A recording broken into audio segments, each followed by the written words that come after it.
Study live की क्योंकि YouTube channel को सब्सक्राइब कर लें और बेल आइकन को सब्सक्राइब करना ना भूलें। आज हम डिस्कस करने जा रहे हैं AIB20 एग्ज़ाम या क्लैट एग्जामिनेशन जो भी कॉम्पिटिटिव एग्ज़ाम है उससे रिलेटेड है। और लीगल मैक्सिमम पार्ट 1 है, पार्ट 2 भी आएगा। MCQ based most important question हैं जो आपके एग्ज़ाम पॉइंट ऑफ व्यू से काफ़ी इम्पोर्टेंट है। तो आप इसको पूरा वीडियो अंत तक देखिएगा। ये ऑब्जेक्टिव क्वेश्चन है आपके लिए मैं करा रहा हूँ प्रैक्टिसिंग के लिए। तो पहला है व्हाट आर लीगल मैक्सिम्स, कानूनी सिद्धांत क्या है। ए है लीगल प्रोक्लेमेशंस, कानूनी उद्घोषणा। बी है legal phrase referring to legal principles, कानूनी सिद्धांतों का जिक्र करने वाला कानूनी वाक्यांश। सी है लीगल ऑर्डर, कानूनी आदेश। या डी है ऑल ऑफ द अबव, उपरोक्त में तभी। इसका राइट आंसर है B, legal phrase referring to legal principle, कानूनी सिद्धांतों का जिक्र करने वाला कानूनी वाक्यांश। सेकेंड क्वेश्चन है what is actus non facit reum nisi mens sit rea, कोई कार्य आपको तब तक दोषी नहीं बनाता जब तक कि मन दोषी ना हो, क्या है।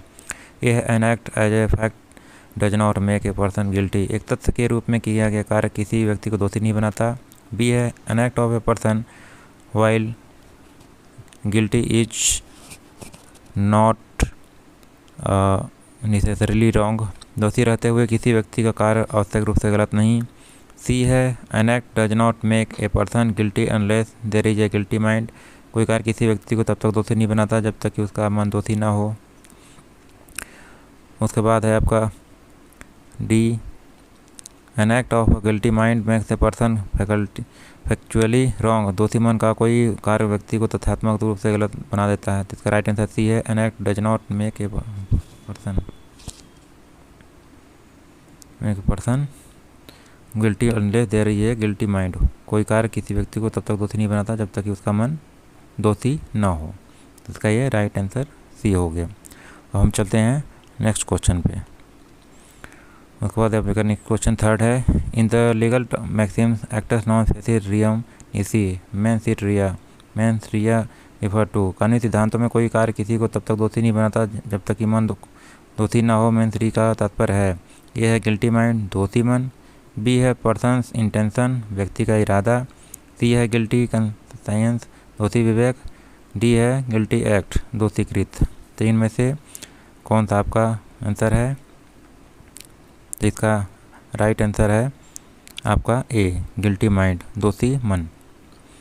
उसके बाद है four in the maximum actus non facit reum nisi mens sit rea is usually followed by, maximum actus non facit res si mens sit rea में मैन सिटी का आमतौर पर पालन किया जाता है। ए है गिल्टी का एक्ट, दोषीकृत।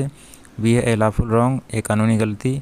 सी है failure to perform one's right, किसी के अधिकार का पालन करने में विफलता। या D none of the above, उपरोक्त में कोई नहीं। तो इसका राइट आंसर ये है गिल्टी एक्ट, दोषीकृत, इसमें इसकी भूमिका निभाता है। उसके बाद है 5 actus non facit reum nisi mens sit rea is applicable in which of the following scenario, अधिनियम आपको तब तक दोषी नहीं बनाता जब तक कि मन दोषी ना हो, निम्नलिखित में से किस परिदृश्य में लागू होता है।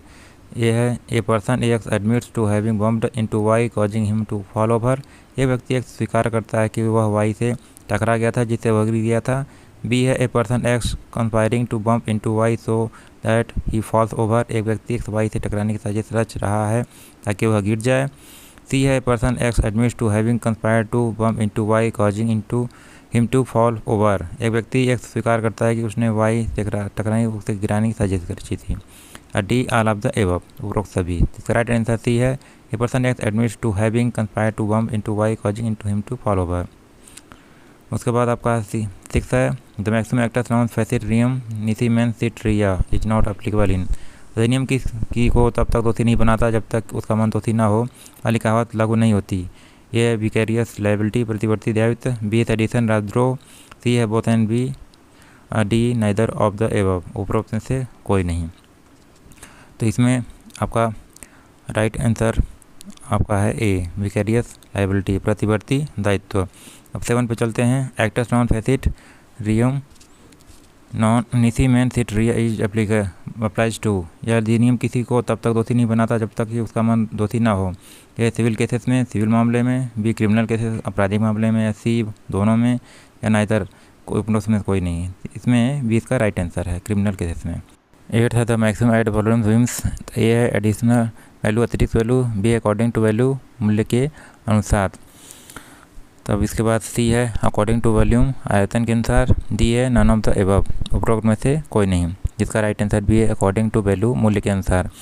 9th है the term ad valorem is usually applicable is, ad valorem शब्द आमतौर पर लागू होता है।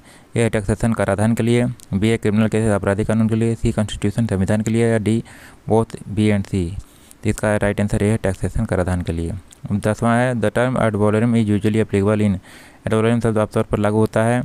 यह tax imposed on the price charged in the market, बाजार में लगाई गई कीमत पर कर लगाया जाता है। बी है tax imposed on the producers in respective of the level of output produced, उत्पादन के स्तर की परवाह किए बिना उत्पादकों पर कर लगाया गया कर। टैक्स इम्पोज है levy on the units of output produce, उत्पादित उत्पादन की इकाइयों पर लेवी के रूप में लगाया गया कर। Tax imposed on the income of producers, उत्पादनों की आय पर लगाया गया कर। तो आंसर इसका ये राइट आंसर है tax imposed on the price charge in the market, बाजार में लगाई गई कीमत पर लगाया जाता है। तो इस तरीके से ये चैनल आपके लिए है तो इम्पोर्टेंट है, आप इस चैनल को सब्सक्राइब जरूर कर लीजिए और लास्ट तक वीडियो देखने के लिए आपका बहुत बहुत धन्यवाद।